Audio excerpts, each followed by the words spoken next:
మీ business ని develop చేసుకోవాలని అనుకుంటున్నారా? అయితే వెంటనే సంప్రదించవలసిన ఫోన్ నంబర్ 7729969299.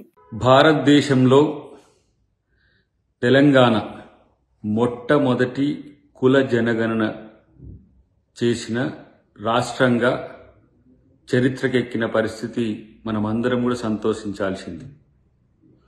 దీనికి తెలంగాణ ప్రభుత్వానికి, ముఖ్యమంత్రి గారికి, కేబినెట్ సబ్ కమిటీ నేత ఉత్తమ్ కుమార్ రెడ్డి గారితో పాటు అందరికీ, కేబినెట్ సబ్ కమిటీ మెంబర్స్ అందరికి కూడా శుభాకాంక్షలు, కృతజ్ఞతలు. నాకు తెలిసి భారతదేశంలో ఇప్పటి వరకు ఏ రాష్ట్రం కూడా కులాల వారీగా జనగణన చేసిన చరిత్ర అయితే లేదు. ఇది రాహుల్ గాంధీ గారి యొక్క ఆలోచనలకు, భారత జాతీయ కాంగ్రెస్ యొక్క విధానాలకు అనుకూలంగా రాష్ట్ర ప్రభుత్వ పెద్దగా ముఖ్యమంత్రి గారు దీన్ని ప్రెస్టీజియస్గా తీసుకొని ఈ కార్యక్రమాన్ని పూర్తి చేయడం అనేది అందరం కూడా ఈరోజు హర్షించదగ్గ అంశం అనే విషయాన్ని అన్ని కులాల వారు, ముఖ్యంగా బీసీ, ఎస్సీ, ఎస్టీలు, మైనారిటీలు సంతోషించాల్సిన సందర్భం అని నేను గుర్తు చేస్తున్నాను. ఇంతవరకు గతంలో ఏర్పాటు చేసి ఎంతో పెద్ద ఎత్తున భారీగా నిర్వహించిన సకల జనుల సర్వే ఇంతవరకు రిపోర్ట్స్ పెట్టలేని పరిస్థితిని కూడా మనం గుర్తు తెచ్చుకోవాలి.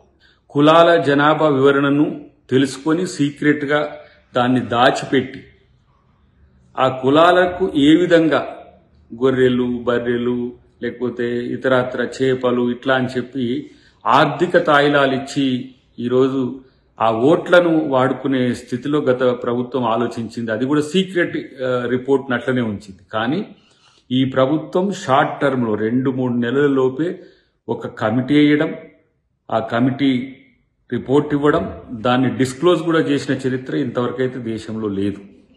దీన్ని కేవలం ఆర్థిక, సామాజిక ప్రయోజనాలే కాదు, రాజకీయ ప్రయోజనాల వైపు కూడా దీన్ని తీసుకువెళ్లే ప్రయత్నం ఇప్పుడు ప్రభుత్వం చేస్తుంది. ఆ ప్రక్రియ రేపటెల్లుండి కూడా మొదలవుతున్న పరిస్థితుల్లో ప్రభుత్వానికి బడుగు వర్గాలన్నీ, బహుజన వర్గాలన్నీ కూడా మనం మద్దతు ఉండాల్సిన అవసరం ఉంది. భవిష్యత్తులో ఈ వర్గాల యొక్క అన్ని రకాల ప్రయోజనాలను చేకూర్చే విధంగా ప్రభుత్వం నిర్ణయాలు తీసుకోబోతుందనే అంశం మనం అందరం కూడా గుర్తుపెట్టుకోవాల్సిన అవసరం ఉంది. కాబట్టి గత ప్రభుత్వాలతో పోల్చి ఈ ప్రభుత్వం ఇచ్చిన నివేదికకు సంబంధించిన అంశంలో మీరు అనుమానాలు పెట్టుకోకుండా ఆయా వర్గాల యొక్క సామాజిక, ఆర్థిక, రాజకీయ ప్రయోజనాల గురించి మాత్రమే ఆలోచించాలి. ముఖ్యమంత్రి గారితో పాటు అందరూ కూడా అదే విషయంలో చాలా స్పష్టంగా ఉన్నారనే విషయాన్ని మాత్రం చెప్పగలరు. తెలంగాణ ప్రభుత్వం చేస్తున్న ఈ ప్రయత్నానికి కేంద్ర ప్రభుత్వ మద్దతు కూడా ఉండాల్సిన అవసరం ఉంది.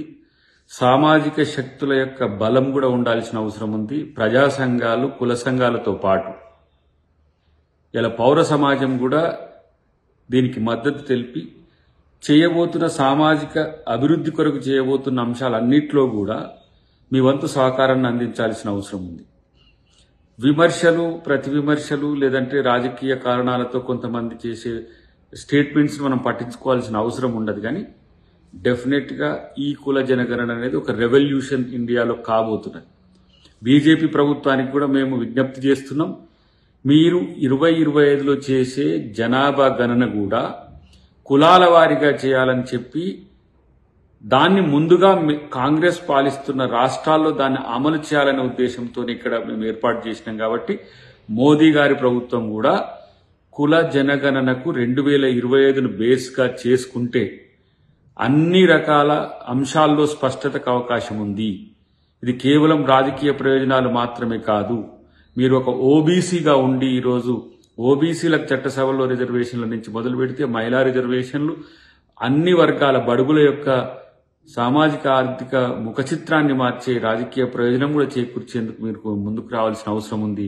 ఈ అవకాశాన్ని బీజేపీ ప్రభుత్వం కూడా తీసుకొని కుల జనగణన చేయాలని చెప్పి నేను డిమాండ్ చేస్తున్నాను.